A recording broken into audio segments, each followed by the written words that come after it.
Great. So, thank you so much, everyone, for joining us today for our very first AAC Talk. From now on, we will be organizing talks on a regular basis from our All About Curating platform.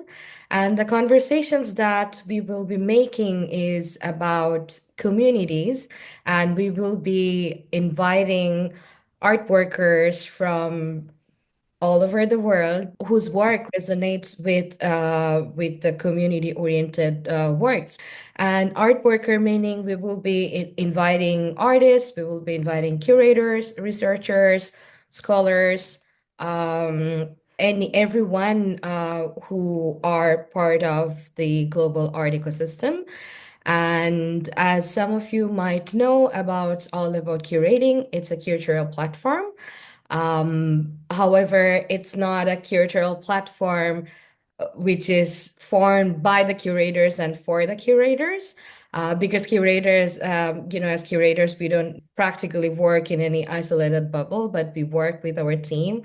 We work with our own little communities, and we also build communities. So that's our core. That's what we believe, and that's why we are also inviting other art workers whose thoughts and research and passion also resonates with community building.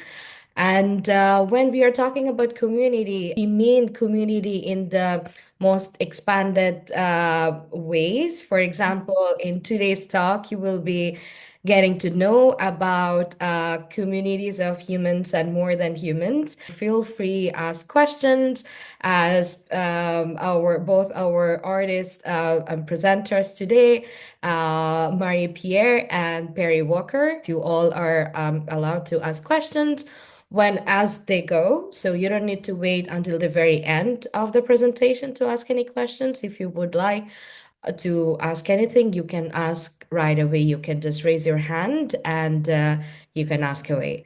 I think that would be it from my side. And a little bit of housekeeping. Please keep all your microphones turned off.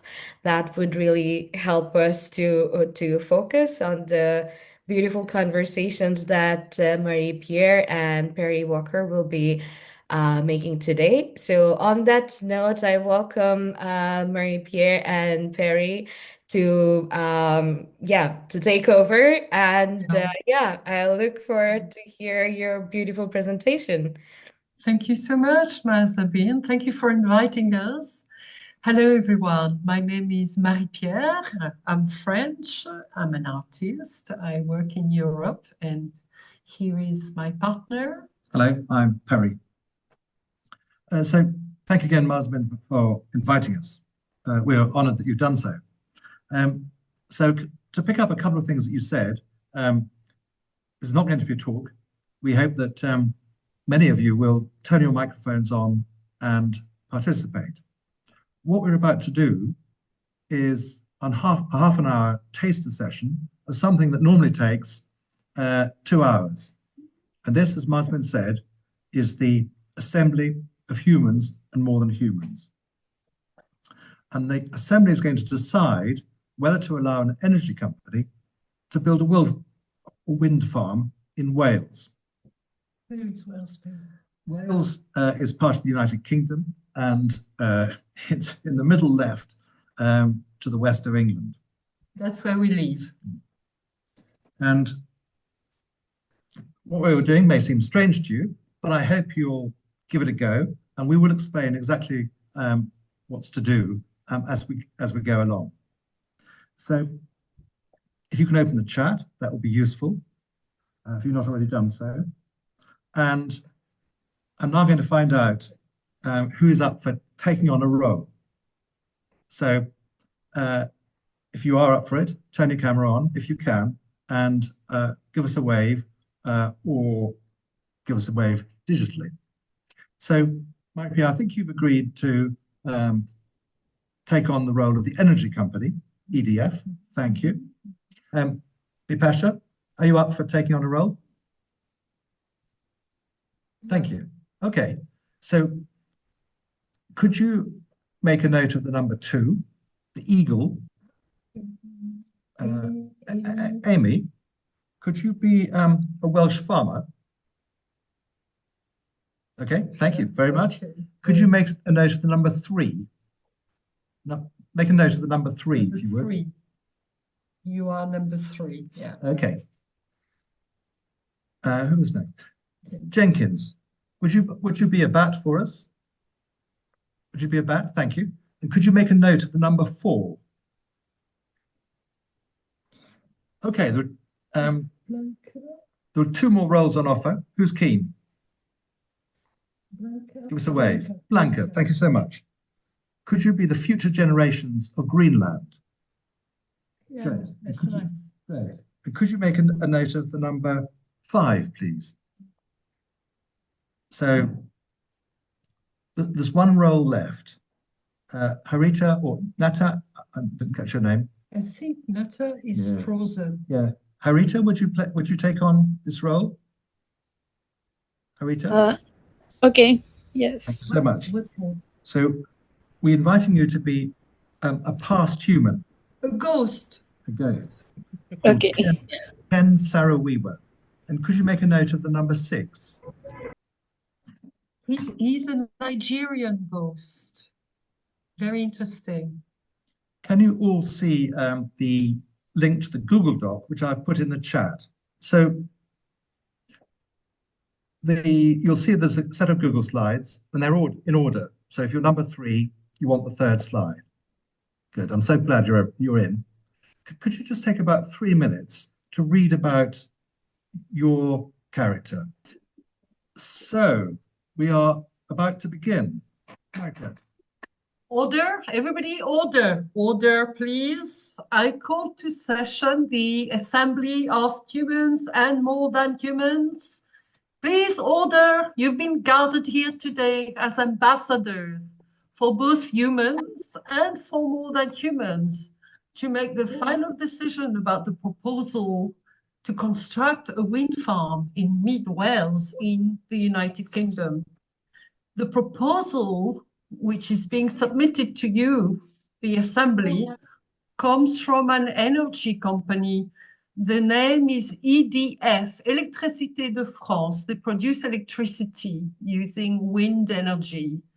The decision to have this wind farm is yours and yours alone.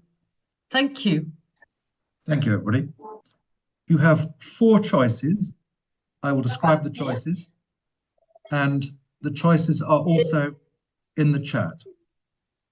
So the first thing you could do is approve the wind farm as it stands. Just say yes. The second choice that you have is to approve the wind farm, but to say we have conditions, and the conditions would be for you to decide. The third choice that you have is to say, yes, we'd like some more energy, please, but not from the wind farm. We want to produce the energy in a different way. And the fourth choice you have is to find ways to reduce the demand for energy so that the wind farm is unnecessary. So the Assembly is now in session, and please remember that more than humans and humans speak on equal terms in this Assembly.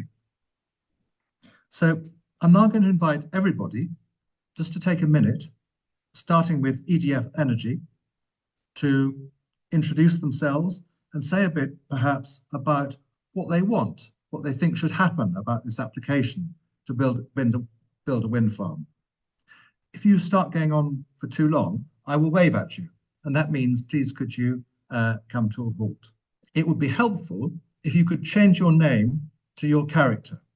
So I'm going to become electricity, right? I'm going to speak. I have become electricity now. I'm just going to speak to NEL now, because you were frozen when we were giving out the characters. We haven't given you a character. Do you mind just observing what the others do? Thank you. Thank you. No, I know. Or perhaps Negin can also take on the character of the bat, if Fine. she wants to, so that she can be also involved. Okay, thank you. But let's now introduce ourselves. So EDF Energy, tell us about yourself and what you want. My name is Electricity. Electricity, as you can see, during a storm, for example. So I am electricity. And I'm produced by an energy company called EDF. And today in this assembly, I will speak for myself, electricity, but I will also speak for all the employees that produce me and all the shareholders and their profits too. So my owner is the company called Électricité de France, EDF, and it's owned by the French state. EDF is one of the big 6 energy suppliers in the UK, and together we supply gas or electricity to 80% of homes in the UK, so we have a big voice. The brochure for the proposed new wind farm in Garnfa on the hills in mid Wales say that a lot of good surveys have been done to make sure that no species and no landscape is too disrupted. Thank you, EDF. The eagle, please. I am the eagle. It is well to come to this assembly to deliberate on the war between your wind turbines and my traveling. I am an eagle. I am more ancient than you, and I was here before. I too harness the power of the wind for transport. I ascend above the world of the living. No need for Homo erectus. I traverse field and forest without hand or foot. The wind gives me free grace. It scarcely can be told how greatly I praise the wind. Numbers of birds and bats are swept by blades reaching for the wind, engines of destruction mute. Like a company of soldiers without a leader, causing direct collision, deaths and displacement from feeding or nesting areas, habitat degradation and loss.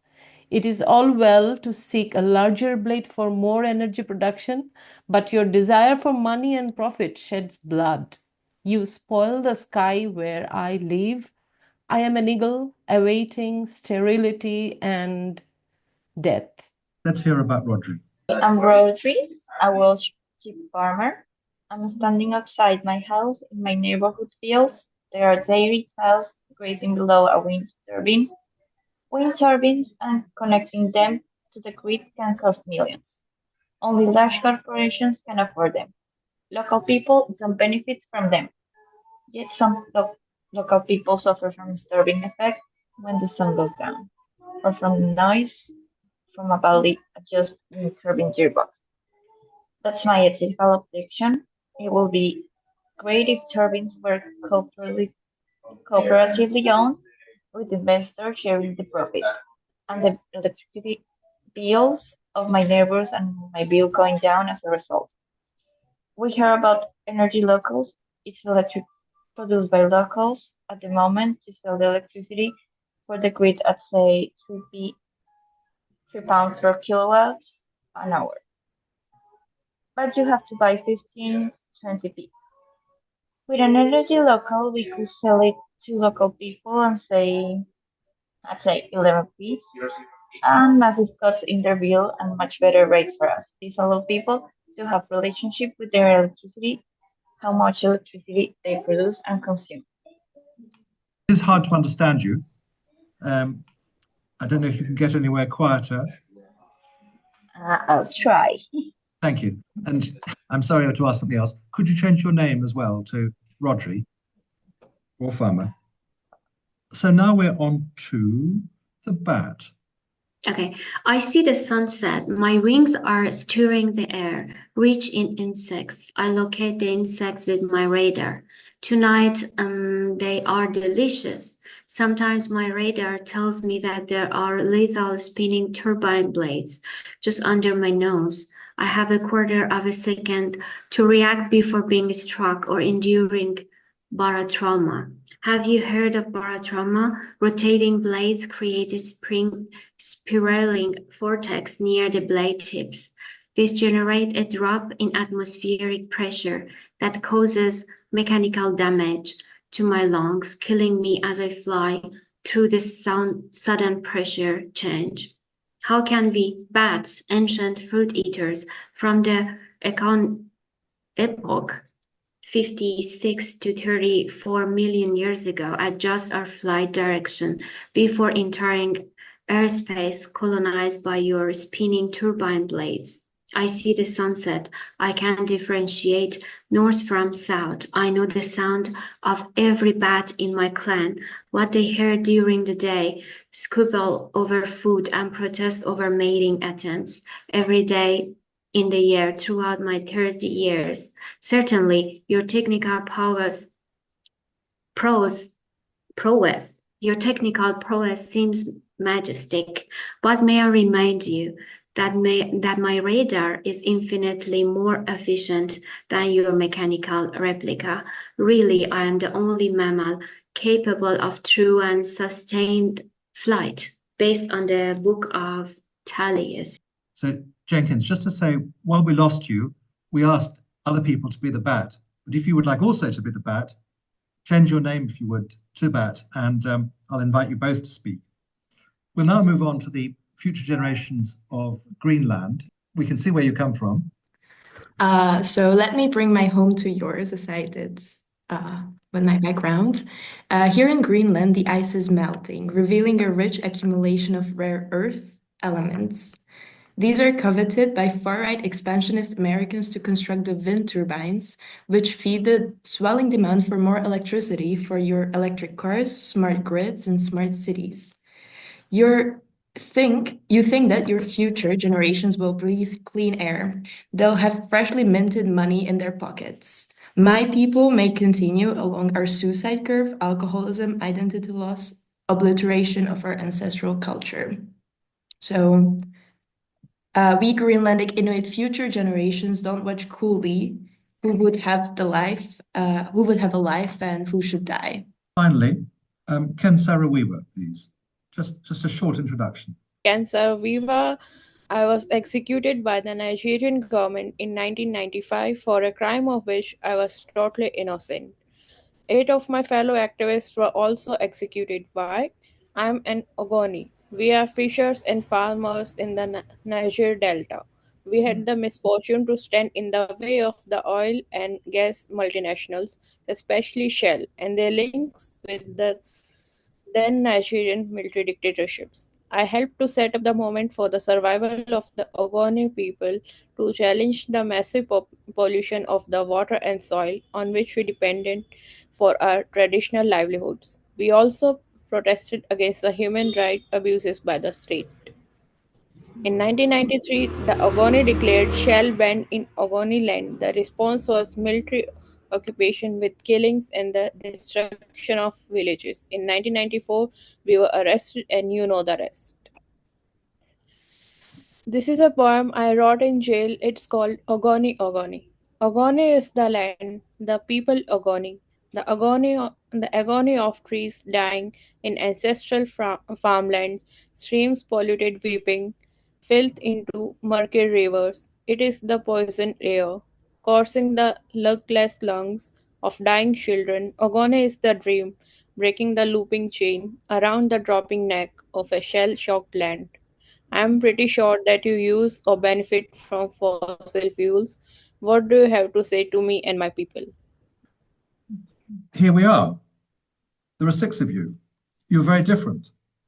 Some of you are more than humans. Some of you are human. Those humans may be past, present, or future. And yet, in the few minutes that we have left, can we move towards some sort of agreement on the wind farm? Does anybody have any suggestions on what we might be able to agree on? EDF Energy. Well, I think electricity has always benefited humans and more than humans. You know, thanks to electricity, we were able to improve medicine. We were able to improve every continent so that they can have electricity at night. A lot of places wish they could have electricity at night. So that we should hear what EDF Energy has to say. Thank you. Future generations of Greenland, please. Thank you for the word. I want to go with proposing to choose ways of reducing the demand for energy so that the wind farm is unnecessary. As I know it's a very controversial proposal, but I think as a representative of the future generations of Greenland, I have to say that already my ancestors have been able to live without wind mills and energy for generations and generations, thousands of years, and we came up with a way of living with the land properly, and we don't want EDF to come to our land and take that away from us. So a very clear proposal from the future generations of Greenland, rather different from the attitude of EDF. Anybody else? Jenkins, the bat, where do you stand? What do you think should happen about this wind farm? I don't think I would want the wind farm. Okay, I understand. And why would that be? I am the bat, and I at night, because I am nocturnal, I might likely it might kill me. Mm.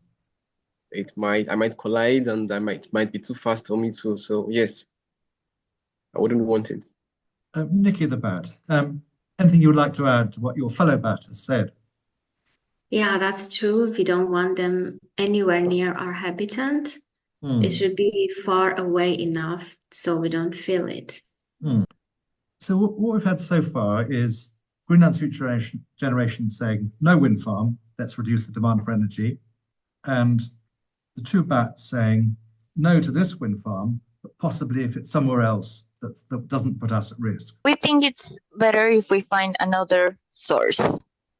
Okay. For example, the energy local. So we can also profit, and not only the large corporation can get the electricity. As an eagle, I was thinking that how the humans are using the energy in these days. I see most of the energies are being wasted, and I don't think that humans should produce more. Rather, they should cut down the demand of their energy. And they should come back to nature, valuing nature. They should proceed with more healthier, they should lead their life in a healthier way, and which would be great for not only humans, but for the entire world. And the scientist says that this world is so different, that's why it has life in it. So we have to value the natural process, and we should continue with the freshness of it to sustain this world. Thank you. So, Ken Saro-Wiwa, could I come to you? Reducing the demand of it's gonna be reducing the demand for energy so that the wind farm is necessary. Even if we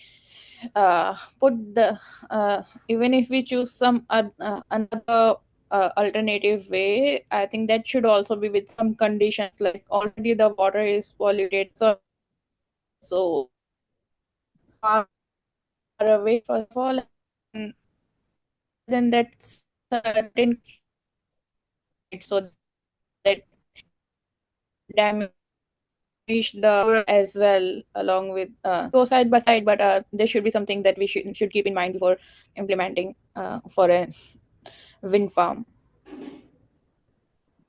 Thank you. EDF Energy, then I'll try and summarize where I think we've got to. I think electricity has been around for a long time, very long time, as long as you, Bat. I've always been here. You probably created fire from a thunderbolt, when I hit a bush or a tree. So I've been here for decades, since our planet started. Maybe I created the planet. So I would say that I'm part of the planet. I'm not some strange material. The other thing for humans who've spoken, future generation and Ken Saro-Wiwa, and you are addicted to electricity. I'm not asking you to consume me. I'm around. Yes, I'm distributed by EDF, or it could be Shell. Everybody wants to be green nowadays. But here we are. I'm clean energy. I don't pollute like petrol in the Niger Delta. And it's you who is addicted. It's you who want more and more. Look at that. You now wanting artificial intelligence processing factories, a lot of electricity there. It's not me who is wanting that. So I think you've got to maybe gather your thoughts and be coherent. You're addicted. It's an addiction. Let's face it, guys. So lots of passionate perspectives, some different. So the clearest proposal that I've heard has come from Greenland's Future Generations and from the Eagle, who both suggested the fourth option, which is reducing the demand for energy so that the wind farm is unnecessary. But we've had a challenge from EDF Energy, from electricity, about our addiction. So in order to adopt this proposal of reducing demand for energy, I guess we've got to tackle the addiction. So anybody, do you think, have I summarized the direction that we're heading in correctly? And if so, is that okay for the BAT? Is that okay for Ken Saro-Wiwa? Is that okay for you, Rodri? And how do we deal with this addiction? The BAT, Nikki.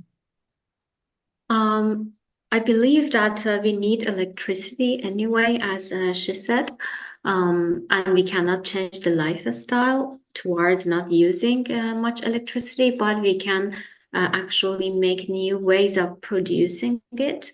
Even for clean energy, we could design new type of turbines that doesn't affect animals or nature like this. For example, in ancient traditional Iranian architecture, like in Yazd, we have these badgir things that they are very long buildings that catch the air and take it inside to make it naturally cool inside. So if it is turbines designed that way, that the air goes inside and then the turbine works inside a building, and it is like soundproof. Also, it is kind of separated from nature, so it protects like animals like us. So, Nikki the BAT is not, I think, agreeing with Greenland's Future Generations and Eagle, but rather suggesting that the energy be produced, but in a different way. So there's another idea on the table. Yeah, I mean, I completely agree with you, Bat, that we can design. We're very happy to design turbines that won't hurt bats. It's quite possible there are other designs that EDF could be considering. That's true. They already exist. Jenkins the BAT, can I invite you to speak? Okay, I agree with her. I agree with my my partner. So, yes, they should look for alternative means of something that would not be dangerous for the bats, and also everything is important. Everything is relevant, but some things has to also be appreciated naturally, like the bats have been from ancient times. If I said we could think about a mixture, some reduction in demand, some finding a different way to produce the energy, is that a horrible compromise, or would that work for all of you? Perhaps Greenland's Future Generations or Eagle could comment. We've got a thumbs up from one BAT. I think it would also be important to consider who will benefit from these wind turbines. And I wanted to ask EDF Energy what they have to say about that, since it's going to be constructed on Welsh lands. I'm not Welsh, so I am here to represent the generations of Greenland and the wind energy there. And I strongly stand that my people won't want that. But yeah, how about Welsh people? We could hear from Rodri, who is indeed from Wales. How do you feel? I feel that we really need that energy, but our problem is it's going to be really costly for us. So why would you take all the profit if we can have our own we can have our own energy and then get a little bit of profit from that? EDF Energy, Rodri has said, let's keep money, the surplus local. How do you feel about that? Well, you know, Rodri, I really have a lot of sympathy for your sheep and your cows and your farm. And I think you're such a great member of the local community. And I think you saw on your card that we can give you some money every year, depending on how much wind we harvest, of course, and how much electricity there is around. But you can't touch my profit just like that, you see. So I've got shareholders in Denmark, in South Africa, big banks, big guys, you know, and I'm not sure they'll understand your local needs very much, I'm sorry to say. So I think what we can do is not touch the profit, but give you some money. I can't see the card exactly, but I think you're given money, so it could be useful to open a football club, or maybe any ways your community decides to use this good money. So, Roger, I think EDF is proposing to give the community about £500,000 a year. How does that seem to you? We'll think about it. Very diplomatic. Okay, so we've got a future negotiation to happen there. Anybody got anything they particularly want to say right now, or should I try and sum up where we might have got to? EDF Energy. I just wanted to say one more thing for dear future generations of Greenland. If we build more wind farm, that generates cash for your nation, because as we build turbines, which are higher and higher, well above 60 meters tall, you know, to catch the good wind, then we need rare earths. And why do we need rare earths? Because we need to clean them. So we can't put the ladder and then go up, you know, well above 60 meters to clean the blade and the mechanism. We use rare earths to stop and go and manipulate the blades and the engine inside the turbine. And so we can get rare earths from your country. That's money for you. But if you're not happy, you know what? We can go to Congo, yeah? We can go to the Congo and ask them for, you know, it's not true that it's only children who are working in the mine and unpaid, you know. No, it's not true. So let's think about it, future generations. If you want the money, it's on the table. First of all, I have to say, you just said that the shareholders would not be open to giving any money for the people whose lands they would be exploiting. So I would also send that note to the Welsh community, and now that they're thinking about it, to think twice of what they allow on their lands, since once those companies appear there, they'll be having a big trouble of getting rid of them. And yeah, we don't want to work for cheap labor for big companies. Thank you.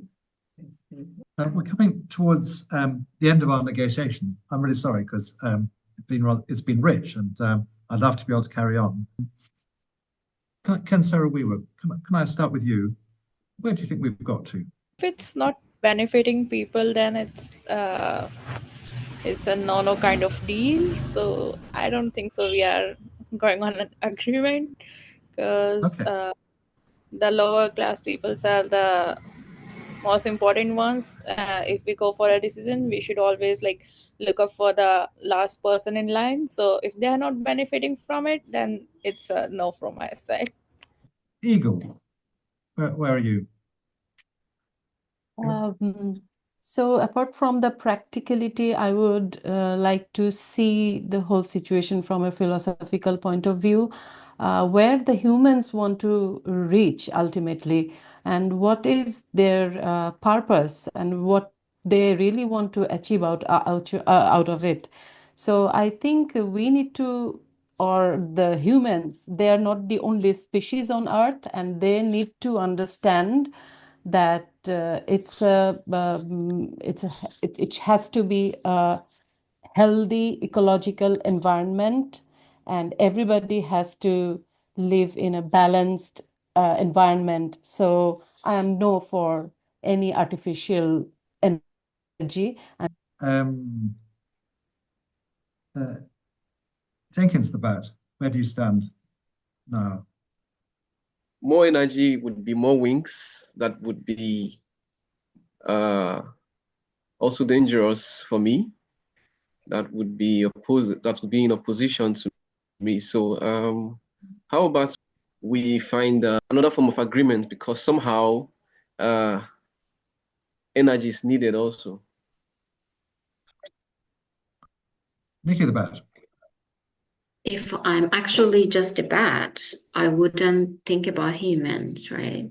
So I just, if I'm a bat, I just care about the territory. So if it is clean, the bats will be happy, right? So as long as it is not in our habitat, we would not care. But also some bat friends were telling the news that Trump might take over it. So I don't know, maybe we should ask Elon Musk. Yeah. We need another character. Thank you so much. EDF Energy, and then the future generations of Greenland. EDF Energy, where do we stand? Well, I think you need electricity. You can't do without it. So I would encourage you to be realistic, really. Thank you. And the future generations from Greenland. I think from a moral point of view, I'm still opposed to it, very much so. And as someone who's an advocate for our indigenous ways of being. But yeah, I am open to diverge from it a little bit, as long as Welsh is okay with it, and as long as they get compensated for it, like properly, and as long as that's in line with their needs and ethical reasoning. Roger, I think the last word then is with you.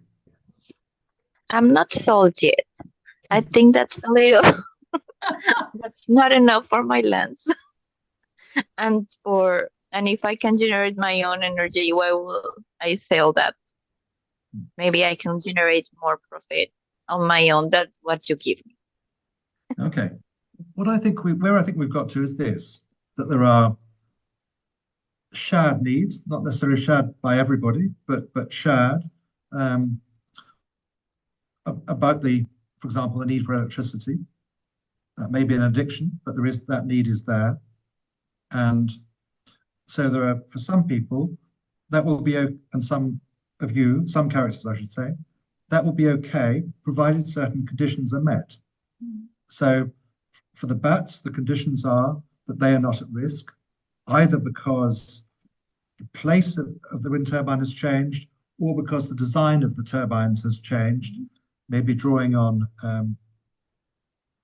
knowledge from Iraq from years gone by. Greenland has allied herself, I think, with the position of the Welsh. Roger is going to have a think about it, and that may decide the attitude of the Welsh farmers and the future generations of Greenland. And that seems to depend in part on how much money will be generated for the people of Wales in the area of the wind turbine. The eagle has held out for a strong no. So we would have to see what would happen if the conversation continued. And I think we've got various criteria that have come out of discussion. So we've talked about balancing the need of all species, remembering that humans are not the only species. And also we've talked about within the human population, paying attention, as Ken Sarah said, to people who are lower class or last in line, or as Greenland's Future Generations said, the needs of Indigenous people. So we've come a long way. So just to end with, I would like to say thank you to all of you for really getting stuck in. Marie-Pierre is going to put what we've just done into a wider context, and then maybe we'll have a minute or two in case you've got any questions. Well, I'm an artist, Perry is a designer, and our practice, we don't really say that our practice is ecological. It's true that it's ecological, but we are happier to say that our practice deals with the environment, environmental practice, because that includes all living organisms and their systems, the system that they need to live on Earth, as Igor said very beautifully. When we talk about all living organisms, we mean like in the game, in this particular game, humans and more than humans. We have other games, which is it's always centered on biology, energy, sciences, and what people think locally about what's going on. That's what we do. We design, Perry designs spaces where we can play. Sometimes we role play. There are other moments when we're asked to make individual decisions about individual behaviors. Do I want to eat more and more chocolate? Do I want to take the plane all the time? You know, things like that. And what impact it has on my future life, my future planet. That's another game called the Climate Walk, and it's really quite interesting. So I'm just going to talk about the process. How does the work begin? And it really begins with the questions which we are unable to answer. So, for example, the word Anthropocene. I don't know if you've heard this word before. Anthropos in Greek, it means man, human, okay? And scene is era in geological. So apparently we're in a new geological era called the Anthropocene. We're on a new planet, a new climate, a new everything, you know. So it never existed before. So Perry and we read, I don't know, a plethora of books and papers. And then we looked around and we were still in Herefordshire, near the river, not far from Wales. And we thought, where is it? Where is the Anthropocene? We couldn't see it. So that was our question. That was the starting point. And so we went to see people around us, farmers, fishermen, the ice cream guy, you know, near the river where the people swim, cleaners, domestic cleaners. Well, we asked them, you're local, where is the Anthropocene? You know, how does it feel like? What do you feel about it? And they started talking about their river. Sometimes it was about their soil, because we need water, soil, and air. And sometimes they talked about the air that they breathe. And yeah, things change, you know, some people notice big changes from when they were children. And so they told us their story. Then we take these stories and with their authorization, we turn that into different pieces. Sometimes it's a game. So all the cards that you read from, and there are another 20 like these, all the cards that you read are the results of interviews or conversations. We don't do interviews, we do conversations, and we do drifting conversation. We let people take us where they want to go, not what we want, okay? So it's not so scientific, really. So we took these, we summed it up, sent them, say, are you happy for me to publish your name, their real names? Rodri is really a farmer, the bats are really there. And EDF really wants to buy that field and destroy it, basically.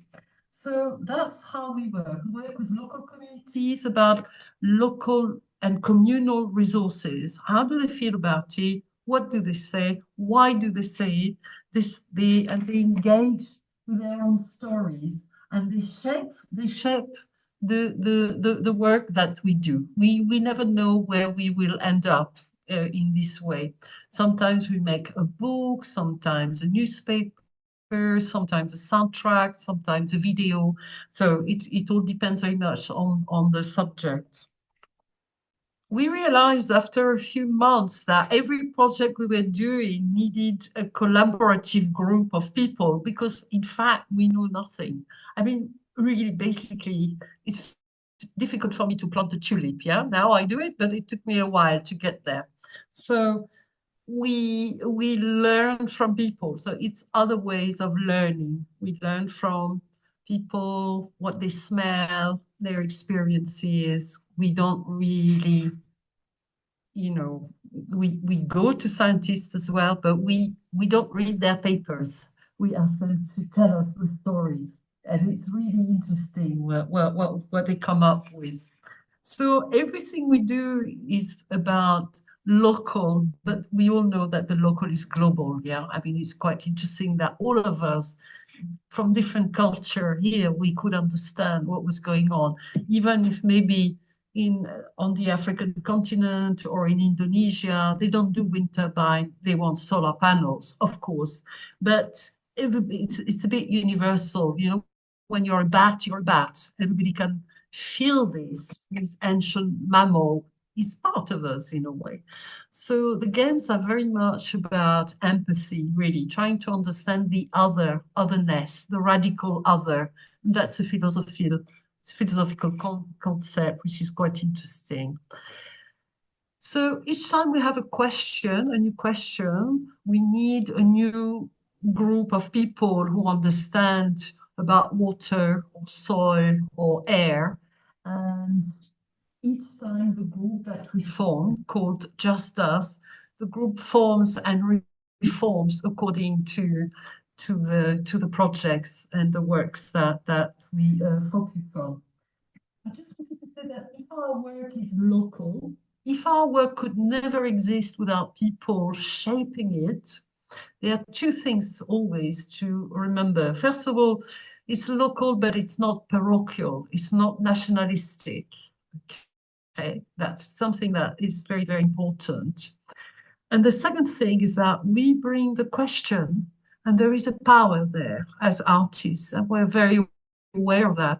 Even if we ask people to prove the content on the cards, are they happy for us to publish this under the name? And most people are happy, or they want to change things as well. It's nevertheless the case that the power to publish and to distribute and to disseminate is on our side, okay? So it's very important in our practice to be aware of this tension, the power of the artist there, yeah? It would be quite easy, if we're not careful, to manipulate people, for example. So I'm just saying this to say that working with people has to be very ethical, incredibly ethical. And the second thing is that we are not doing documentaries. Obviously, we're creating space for imaginative encounters. How often have you played a bat in your life? I wish it could be more often, actually. But so we do that. However, all the facts on the cards, they have to be reliable. They have to be clear. They have to be trustworthy. So it's not a documentary, but part of the contract with you, the players, you are trusting us, is that we don't tell you lies. Yeah, so we couldn't use AI. Yeah, it's got to be true. It's got to be the words that we collected on the ground with people who we worked with. Yeah, it can't be just invented like that. So if you have questions, ask me these questions. Otherwise, I'll pass on to Perry, who is going to tell you about creating space for collective imagination. About the collective situations, which this is one, that we design. So they're all intended to inspire collective imagination. And they do it in this case through engaging with more than humans. It might be done through taking us all into the future. And as you can see, a crucial part of this is conversation. So I hope that today has brought out the cultural importance of more than humans. Also very important is the symbiotic relationship between people and nature. So we interviewed somebody and she explained that the soil in her garden had come from France, been transported to England in the times of Napoleon. Who would know that without talking to her? The values, as you can see from the discussion that we've had, are indeed less anthropocentric, less technocratic. They've come collectively from all the creatures that have been represented here today. And therefore, the decision that we've moved towards has come from the bottom up. It hasn't been imposed from the top down. And lastly, a little bit about what it is that people may take from this experience. It's really up to you, but this is what we found. So first of all, this is, we hope, a safe space for people, if they so wish, to express their pain about what is happening to nature in our world. We hope that people are energized by the conversation, by hearing the diverse points of view, and by what you've learned, what you've heard from each other. Next point. And we hope there are particular skills that people have perhaps started to acquire, seeing how such a conversation can happen. And finally, as Marie-Pierre mentioned, this point about the radical other, about the possibility of empathy with something, somebody, someone so different from you, through trying to step into their shoes and take on their role. We hope and believe that these effects continue after the event, but that is up to you. Thank you. Must have been any questions that come to your mind? First of all, thank you so much. I did not participate in the role play, but I enjoyed it really, really a lot, and also kind of shifting the perspective into other beings and like putting ourselves in the shoes of other beings or other communities. I have a question for both of you as the designer of this collective situation. So, um, I had the privilege to know a little bit from Marie-Pierre about your practices and also the other games. For example, the climate walk and also the other games that you design and the spaces that you design. So when you are designing these spaces for different communities or together with communities, and what the conversation or the outcomes that comes up from those conversations or outcomes from those games, does that change in a way or like impacted your own practices, or you as the designer of the spaces did those outcomes or experiences or questions or dialogues or whatever the outcomes were or the experience were, did that ever like impacted like how you design the games, maybe for the next terms or for the next cohort or for the I don't know, in terms of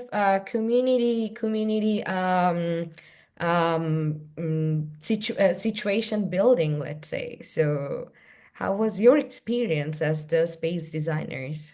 I'll just give one example. So quite often in the early days, what we didn't do was the order bit. And so what would happen is that people would start talking and then say, well, let's wait for somebody else to decide. And so we don't have to come to a decision ourselves.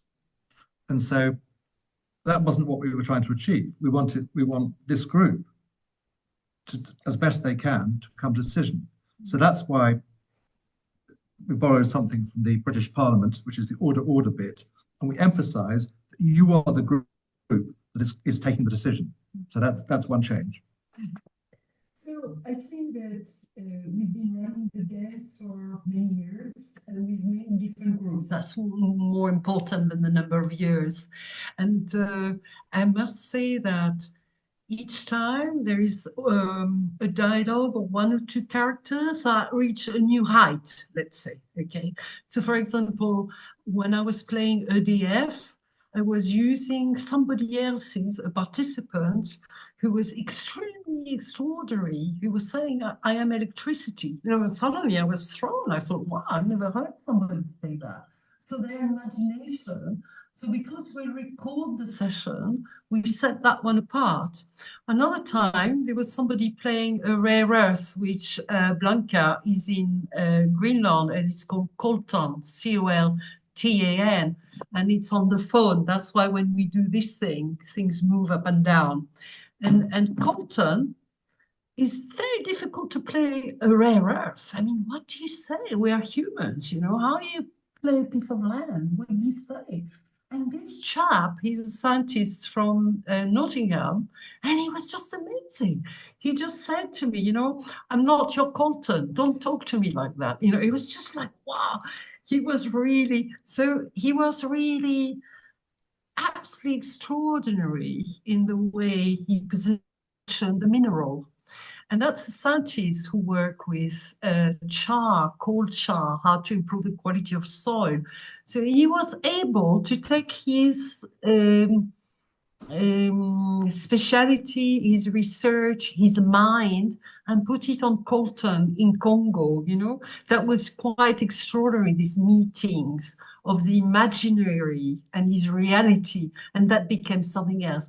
And in that sense, it's really interesting that sometimes we wonder, are we really playing a game? And that's how the game changes, because it's a very thin line between reality and the game, yeah? It's really, really thin, really quite baffling sometimes.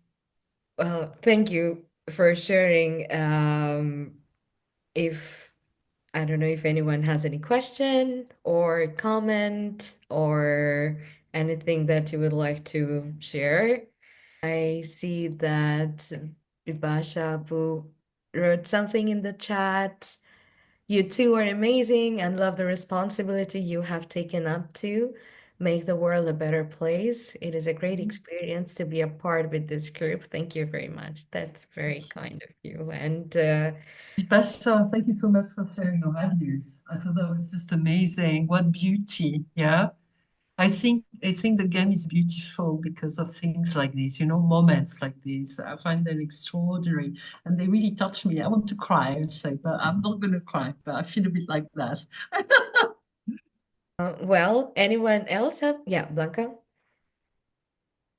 Yeah, I was just curious. I wanted to ask if you ever run into like any sort of resistances between like the participants and the role assigned to them, or how they are, for example, trying to voice things, they have to take up positions that maybe they don't agree with.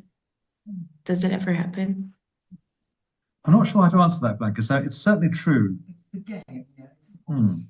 that people take very different attitudes. For an EDF is the obvious example. So some people stick to I've got to look after my shareholders, and other people, like Marie-Pierre, are more prepared to say, well, I'm also speaking as electricity. I'm also observing the addiction in humans. I don't think I've heard anybody argue completely against their own interests. And somebody might say, I suppose, no, I don't want to take on that role, and that would be okay. They could do something else. We have people that can be very quiet. Hmm. It's quite conflicting. It's role playing. It's complex. It's in English language as well. Sometimes it creates problem. And there is maybe some people prefer to reflect on this situation where suddenly they're an eagle or they are a pit bug, pit bug that absorbs carbon, or they are a plant. It's so strange. It's such a strange place. So they will say just a little bit. It's not because they're bored. They don't switch off. They don't go, which they could do. It's just, I think that it's a lot to take in, maybe.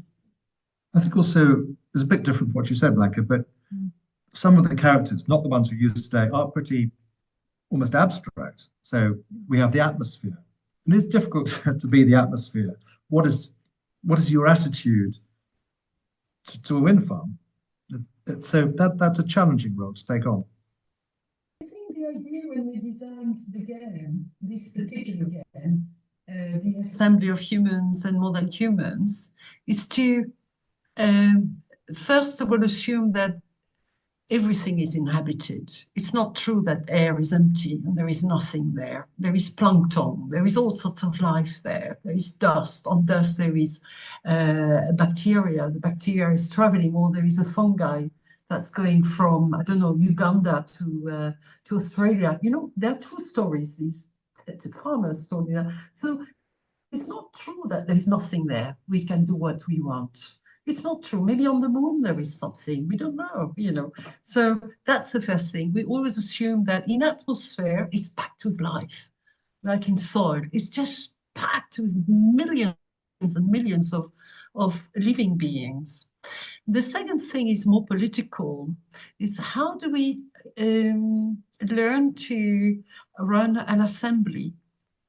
And that's really complicated. So in certain countries, we're not taught how to run assemblies. We always think debate. Oh, debate. Yeah, let's have who won. It doesn't work like that, And so the format has been used to train people, many people, to run their own assemblies in their village, in the pub, in the street, wherever. Yeah, that was also a goal. So, Marie-Pierre, could you probably best if you respond to Bipasha's question here? Has this been presented for the general audiences? In a visual. In a visual output. What you mean, a film? Has it been documented as a film, for example? Is this the question? No, Hello. not only a film. I mean, was there any exhibit kind of, but not with only artworks, but any kind of output what the game has to offer to the world? I mean, Yeah. not only, not confined only among the artists, but the, the gist and the concept, so that you can spread the idea what you want to and how you want to change the mindset. Not change, I would say, how you want to give the thoughts. We have. This is actually the first time we're presenting to a group of such cultivated artists, because all the vocabulary, for example, Bipasha, we had this problem when we, so what did we do? So we presented to militants, for example, militants from Extension Rebellions have used the assemblies to run their own assemblies. So what we're going to do, if it's allowed, is that we're going to put a link to the website, and you will see that there is an area which is, do you want to train to run your own assemblies? So it's got this functional use. Okay, it's very beautiful. It's a happening. It's a very beautiful happening. It's aesthetically and poetic. But it's also a very practical piece of work which has been used with people. So a lot of people, you will see in the video, there is a video where they give feedback. You will see that some people said that they didn't know who Ken Saro-Wiwa was, and they were shocked, they were in tears. They had no idea. Another person said they had no ideas about the barrel trauma. that the bats suffer, you know. Uh, so they learned, they didn't know, others say they didn't know what the word Anthropocene means. So we have dealt with people who come from completely different environments. And one of them used to work for EDF, and she was really tough. I tell you, I wasn't tough compared to her. And she was saying, it's really how they are. They're bastards, you know? And I was like, what?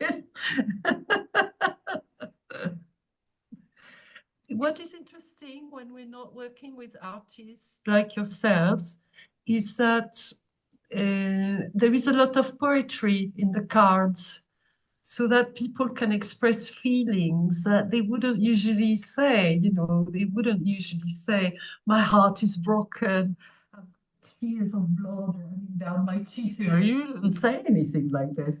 But you can in this space, you know, you can dramatize without sounding stupid, really. And we've seen boards of directors doing the environments, playing the rabbit and the eagle and all that. And at first they feel a bit ridiculous. But after 10 minutes, they get caught in the controversy. Some of them have kids, they read books, stories to them. So we help them saying, would you say that to your kids? Would you read like this? So, you know, we find ways of helping people to be in empathy. And poetry really helps us. Yeah, it's aesthetically, it was a choice to use poetry. Thank you so much for this beautiful time. And I just cannot think of any better ways to start this Thank you. conversation with communities and human communities more than human communities, and together with this group of people, and by playing the game and putting ourselves into other shoes, let's say. So thank you so much to both of you, Marie-Pierre and Perry Walker. I really, really, really appreciate you being present. Just one detail. I'm sorry to Yes. interrupt you, Mazabine. Shall we No put problem. Go ahead. Shall we put the link in the to do that? Yes, please do, so that everyone can check it out if they want to later on. Yeah, if you want to train, give us a shout. It's free of charge. So you can run the assembly in your communities, no problem. We can also share it from our social media, like when we will create the post about the talk. So yeah, thank you so much for sharing. And well, thank you so much thank you so much everyone for joining as well. And I wish you all a lovely evening, morning, afternoon, wherever you are at. And we will see each other next time then. Take care. Bye-bye. Thanks so much, everybody. Thank you so much. Bye, thank you. Thank you. Thank you Bye-bye. so much. Thank you.